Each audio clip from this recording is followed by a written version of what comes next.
आणि जो मुद्दा उपस्थित केला सुमारे एका दिवसाला 100 टन माती हे लोक उचलतात. 1400 रुपयाप्रमाणे 1,40,000 एका दिवसात होतात. मला 25 लाख रुपयाचा निधी होता. ते काय करायचं तुम्ही करा, पण या प्रकारचा अपहार करून सर्वसामान्य लोकांचे पैसे त्याचा अपहार होतोय. अपहार याच्यावरती आपण पुन्हा तुम्ही या ठिकाणी नंतर बाकीचं काय तुम्हाला अगोदर या ठिकाणी पुन्हा बीबीची म्हणजे मोठी कंपनी स्वतंत्र त्यांची यंत्रणा असली पाहिजे. ते ट्रॅक्टरवाले त्याच्या शिफारशी घेतात आणि सगळे काय धंदे करतात.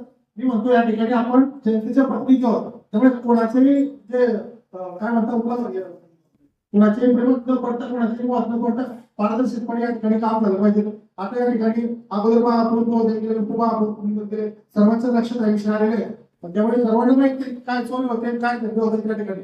त्याच्यामध्ये सर्वात मोठा विषय असा आहे की आता दर महिन्याला 45 लाख रुपयाचा अपहार करणाऱ्यावर अगोदर गुन्हा दाखल करण्याचा तुम्ही अगोदर या ठिकाणी नाही.